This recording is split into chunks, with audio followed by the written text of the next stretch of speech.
to come and do this motherfucking video. Look, I've been hit up on Instagram, Twitter, Facebook, and YouTube from all of y'all telling me that my black ass needed to get on Love and Hip Hop New York. Now, y'all already know my black ass was sick and tired of Basketball Wives like 4 episodes ago. So I was waiting, steady waiting for Love and Hip Hop New York to come on.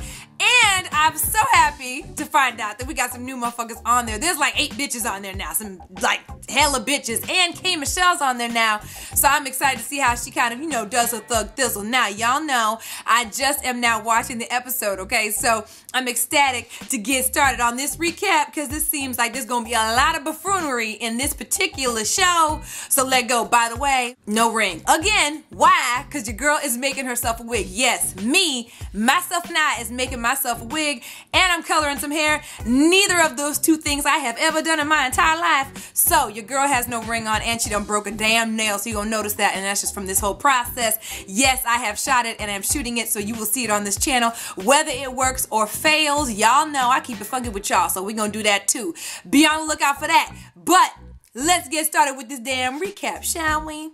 Okay. We already see, just from the beginning, you know, the dramatic singing or whatever, Mona Scott's old crusty sounding ass in the beginning of the damn show, that we got some new bitches on there. We got like 8 new motherfuckers. And K. Michelle, okay, is now on there too, all right? So I'm excited there's some new blood on this season of Love and Hip Hop. And they didn't disappoint. There's already some buffoonery on that motherfucker. So we gonna get started with Yandy and Mendices. Now, I wasn't really sure, because I had heard through the grapevine that, you know, he was incarcerated for real. And I thought that it was still pending, but I guess my understanding now is that he's for real, like locked up, like Akon in that motherfucker, like 20 years, okay? So now she is watching his son, little Mendices, like twice a week, okay? And this motherfucking wig, if this wig don't fucking do what I needed to do anyway. So Yandy's watching little Mendices 2 days a week, right?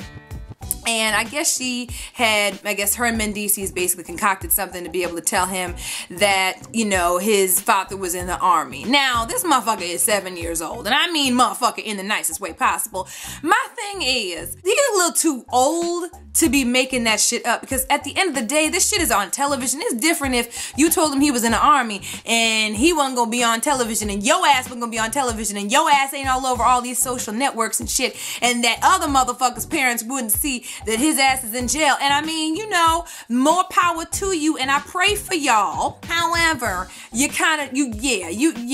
obviously knew. He overheard conversations you done had, faked his sleep, and then told her that he already knew he was in jail. You know what I'm saying? That's a little too old. And I don't have no kids. I could be wrong. However, when you on this platform called television, that shit's just out. So you might as well keep it funky with the kid so he doesn't find out the hard way. You know what I'm saying? So, but I do feel for the situation, because obviously he's locked up for a good minute and a half is my understanding. And Yandy's holding it down. I follow her on Instagram. From what I understand, she be holding it down, you know what I'm saying, for her man. So, you know, and little Mendices, he's adorable. We move on to Miss Tara and Peter Pankster, Peter Gunz, whatever the fuck his name is. So Tara's one of them new bitches that's on the show. And she is a very attractive girl, by the way. I love her haircut and all that shit. So she comes on, she's talking about how they met and shit. She done came out, you know, to the city to, you know, work on her acting and everything. Done met Mr. Peter Panky and, you know, had a couple children. And now, you know, after 13 years of being together with this motherfucker, they still living in her, and I did say still living in her bachelorette pad with the 2 children. And, you know, they're so in love and they just fell for each other and whatnot. So we move on to Peter, right? And let him tell it. You know, he's doing this thug thizzle, been in the industry 15 years or whatever, you know, still, you know, talking about Uptown Baby, Grammy nominated or whatever, award nominated or whatever the fuck. And then he starts talking about how, you know, he done met Tara or whatever. They have, you know, whatever they got going on or whatever. And they just living, you know, the life, right? You know, he loved her or whatever the fuck. What, you know, really caught me was when he was trying to talk about how he's trying to get on his management shit, you know, trying to get his BI and make his little money. He don't refer to Tara and whatever the fuck they have going on as him dating her. And I was like, nigga, I kind of have a problem with you referring to whatever the fuck is going on between the two of y'all as dating, because personally, after after you done shacked up with the motherfucker, y'all been together for damn 13 years is what she said, and you were in this industry for what, 15? So the entire time you've been in the damn industry, your ass has two big grown-ass motherfucking kids with Tara. Y'all live with each other in the house. I wouldn't necessarily call that dating. I would probably call that more like a relationship. I mean, I don't know if that's, I don't know, dating just seems so light and fluffy for the situation. I just felt like y'all motherfuckers, I mean, without the ring, are in a relationship. You live together, you got two grown-ass, damn near in college-ass kids, and I mean, that just to me sounds like a relationship. Then in the same motherfucking, time span when, they're showing the little interaction with each other, this motherfucker just gon' kiss Tara on the mouth or whatever, all the while, as you look down, and I don't know if any of y'all saw this shit, but when you saw them kissing, there was some straight up shit on his feet. This motherfucker had straight shit. Not like dirty feet. Like, if you walk across the ground or maybe walk on the pavement if you go outside to get the mail or some shit, and you walk outside ever so, and you just might get a little bit of grain, little granules from the cement on your feet or whatever, get a little grayness and black on your feet. This motherfucker had brown shit on his feet. Like, he done stepped in straight dog shit on the way to the bathroom and back and forth when he was playing his motherfucking guitar. I don't know if y'all peeped that, but it was the most disgusting thing I have ever seen. So now he's trying to get his management game on. Now, here's where I feel something's a-coming. Y'all know I'm just doing my recaps as I watch the show, and I feel as though Peter Gunz is trying to be another Stevie J, and I'm really not gonna like that. I mean, I give Stevie J a whole hell of a lot of grief, but there's really only one Stevie J, and I really feel like he's walking that fine line of trying to be real similar to Stevie J, but I don't know. I mean, I don't know. We gonna see as we watch the show. We're going to the showcase with Miss Yandy and Rich Dollars, okay? Now, that nigga, look. Rich Dollars cracks my motherfucking ass up. I promise you, everything that comes the fuck out of his mouth, he does the complete opposite, okay? But anyway, they got their little showcase going on, right? They're having a little something. Rich Dollars talking about, I might have fallen back, and taking a couple steps back, but I'm trying to get back to me, or whatever the fuck. So they have the little showcase where, Peter Gunz has one of his artists, Amina, or whatever her name is, another new bitch for the show, okay? And anyway, so they have their little showcase, and during this showcase, they announced that Yandy and Rich Dollars have now put together a music label, okay? A recording label. Now, I'm all about empowerment and, handling your business and starting businesses and shit and building empires and shit like that. And Yandy seems to have, a very, good head on her shoulders for the most part. And that's just based on the little observation from the show that I see. You know what I mean? But I really feel that this could be one of the worst decisions her black ass could have ever made in her damn life. And let me tell you why. She was even saying, I know Rich Dollars has a tendency to be a little bit messy or whatever and blase, blase, blah. Bitch, the motherfucker's still messy. If he's still messing with Erica, I know he's still messing with the motherfucker.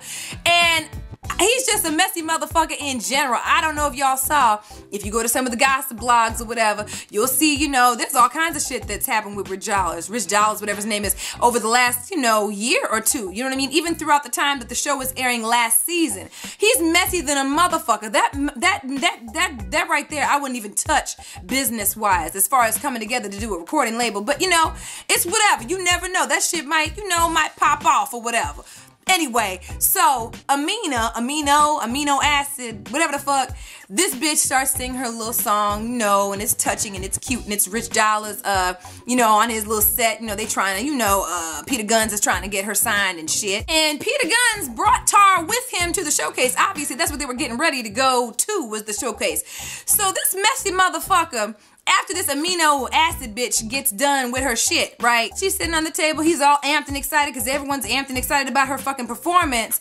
And next thing you know, Peter Gunz, Peter shit on his feet. That nigga, he's talking with Amino like they fucking. And I'm looking like, You about to sign the bitch, but y'all motherfuckers is fucking, and now I'm still watching the show. You know, I'll do my recaps as I watch, but that motherfucker's fucking, they tapping, he hitting that ass, he got that pussy. You know what I'm saying? I mean, there's a little bit more to that contract than what we saw. So, yeah, we're gonna go ahead and move on from there. So, Joe Budden and Tahiri, you know, they back together again, which I think we all kind of knew based on last season. You know, they were probably gonna get back together. Plus, the motherfucker, you know, Joe Budden, you know, he had a hit in between there somewhere, you know what I mean? Working with some pretty cool people, too, you know what I mean? The dude seems like he's on the come up, or was on the come up, and so I feel like, you know, with that particular situation, she was like, you know what, I might be able to fuck with that motherfucker, you know, just today, you know, whatever, at least until, you know, he can't do no more albums or whatever. So, they're together, you know. I don't know how I feel about the two of them just yet. I mean, I guess we gonna find out. Tahiri's a little cuckoo for Cocoa Puffs. Joe Budden's just, that's a different nigga. I don't, you know, there's no other way to describe Joe Budden but to say that's a different motherfucker. He on some other shit. That's really all I can say about that shit. So we gonna see what the fuck happens with that relationship. So, y'all have probably been waiting for the reuniting of Erica Mena and Rich Dollaz for a minute. I know my black ass was. I ain't gonna lie to y'all. I wanted to see how they were gonna interact with each other. Plus, if y'all were watching, the commercial for Love and Hip Hop, and Erica Mena has her little girlfriend or whatever, and Rich Dollaz, and she done told Rich Dollaz to join in and whatever the fuck they were doing. I was like, oh snap! I'm all over that shit. Okay, so Erica Mena and Rich Dollaz, they get together. You know, they link up for the first time in a little while. Although they've kept in touch all this time, but supposedly their relationship is over. Now, the first bit of time that we saw Erica Mena walk in. Now, there's a couple things I noticed, and I don't know if y'all noticed them too, unless I just didn't see the shit last season. So, she walks in, you know, they do the whole dramatic walk in, where she walking into the lingerie shop, and she's rocking her little top or whatever, titties jangling and shit. And I'm looking like, bitch, if you don't wear a bra on this day, now, as the president of the Big Titty Committee, that would be, i.e. me, okay? I can tell you that when you walk around like that at all times, your shit will eventually sag, which is what it kind of looks like, because this shit was straight like this in the wind. And then tell me if y'all don't think she done got the same butt shots that K. Michelle got, because I don't remember Erica Mena having all that ass. Deuce and I were like, damn, when she did her little side profile, when Rich Dollaz came in and gave her a hug, and then she turned around, and I was like, I don't remember her ass being that big. And it's not like she gained a shit ton of weight or anything, because her arms are still skinny and whatnot or whatever. I don't know, maybe I just didn't see it last season. They didn't show much of her, because I remember her being kind of skinny mini, but now she got the titties swaying in the wind and the ass all out and shit. Anyway, I digress. They get together. Erica Mena's coming out with a sex book, which I think is quite appropriate. And she, of course, is going to talk about the fact that she can please a woman more than a man can and shit. I ain't gonna lie, I'm interested in that shit. Not for anything in particular. Anyway, whatever the fuck. It just sounds like an interesting read. Moving on. They get to talking. He's talking about this amino acid chick that I guess they done signed to the label and, you know, whatever. And she's talking about cut Rich Dollaz out, you know, Panky needs to go.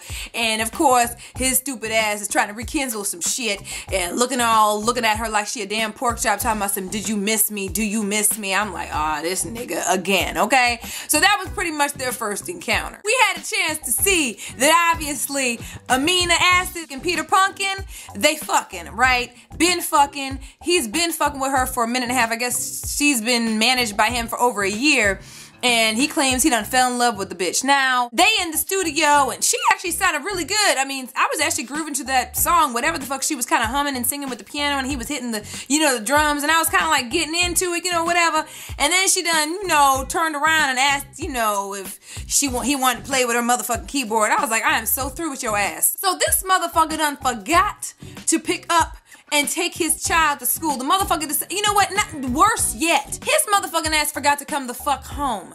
Then didn't take his child to school nor pick his ass up. This is where I have a problem. Now, you already fucking up because you fucking around with somebody on the side and it's your artist, okay? The other part of it is your ass should not be able to resist not damn person over your son. That is a motherfucking problem. That's where it's hella fucked up. Now, here's where I started to have a little deja vu. They on this, you know, they on the seat in the little park or whatever, you know, Tara and Peter Pumpkin. And I felt like I was having flashbacks of CBJ. Y'all remember when me and him were talking and the child was running in, you know, in the wilderness or whatever, playing around and shit, and they were having conversations?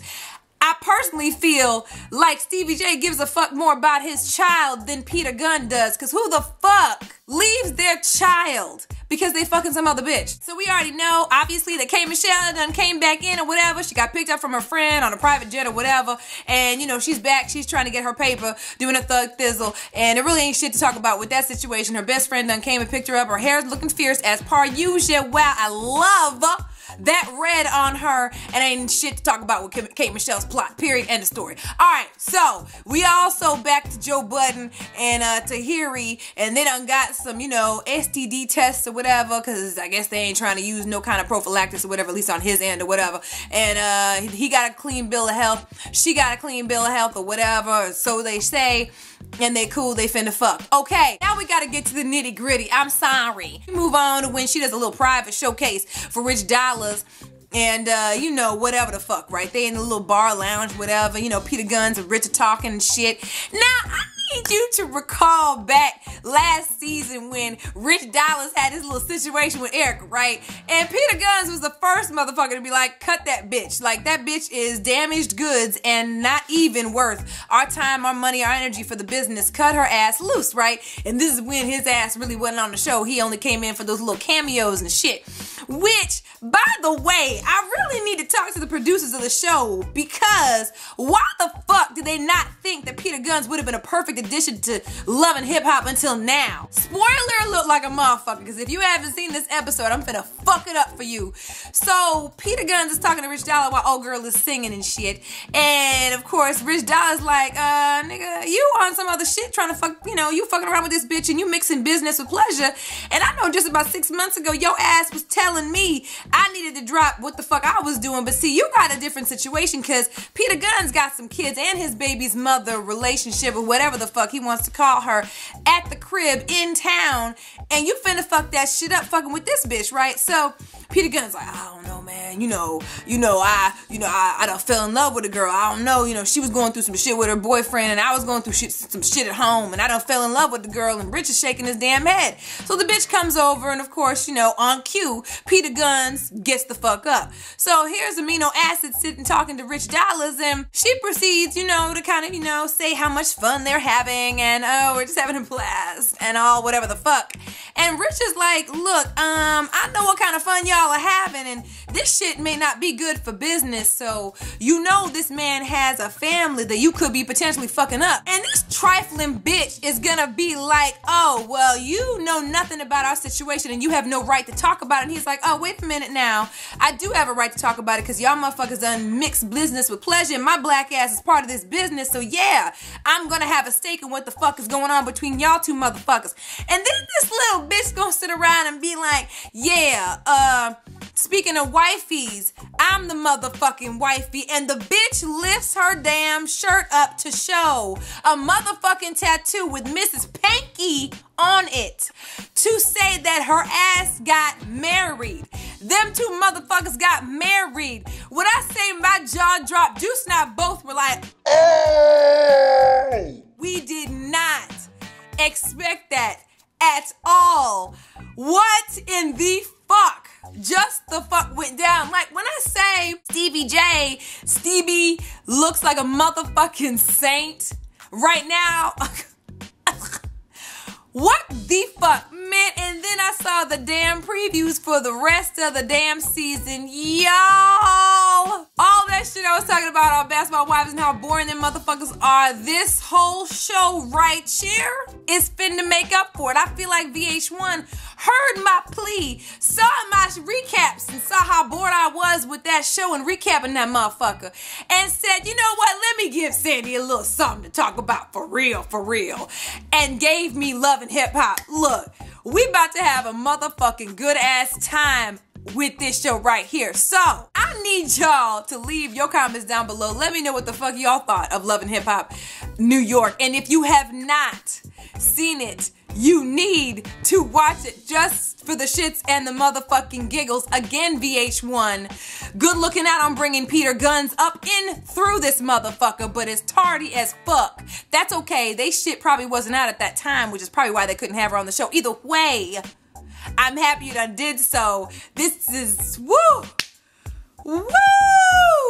Y'all, me know what y'all thought about the episode down below. Let me know about what you thought about any of what the fuck I done said. This bitch is married. Look, to Peter Panky. Panko breadcrumbs is with amino acids, y'all. This shit right here is about to get good. Look, rock with me as we recap this motherfucker every week, because I guarantee you there's gonna be something to talk about every motherfucking week. Y'all know what to do as always. Hit me up on Twitter, twitter.com/SocialiteSandy. Hit me up on my Facebook fan page and my Pinterest page. Those links are down below, as well as my blog, TheSocialiteLife.blogspot.com. You already know to hit me up on Instagram at SocialiteSandy. And like I said, leave your comments down below. Be on the lookout for these recaps for sure. You heard? Look, I'm a rapper. What? Not really? Okay. Alright, y'all. Love y'all. And I will see y'all in the next video. Love y'all. Bye. You know how Tammy gets when she's trying to act like she's trying to be the diplomat. When I had talked to you, you had said that it was not about me, but